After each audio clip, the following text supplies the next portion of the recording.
Hey everyone, we're here with Judicial Watch celebrating America's birthday, the 249th anniversary of the signing of the Declaration of Independence, a brave act by a group of men that will go down as among the most significant in the history of Western civilization. What a great country we live in.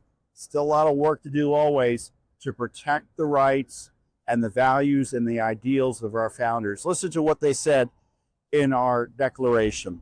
We hold these truths to be self-evident, that all men are created equal, that they are endowed by their Creator with certain unalienable rights, that among these are life, liberty, and the pursuit of happiness, that to secure these rights, governments are instituted among men, deriving their just powers from the consent of the governed.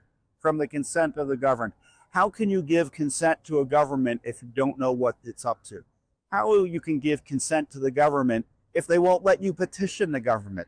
That's why, for instance, Trump civil rights were so terribly violated when they tried to jail him for disputing an election, where they target Americans for asking questions about what the government's up to. And I'd like to think that Judicial Watch is keeping the founders' vision alive by pursuing the Freedom of Information Act lawsuits by the dozens we pursue in court to find out what our government's up to find out whether the people truly have informed consent about what their government is doing.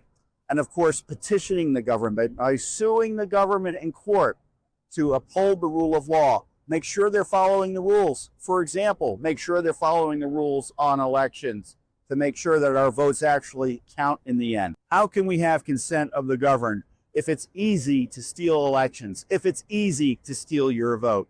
So on this July 4th, I want to remind you that internal vigilance is the price of liberty. And I'd like to think that Judicial Watch is doing the heavy lifting in that regard, of course, with your support. God bless you, and God bless America.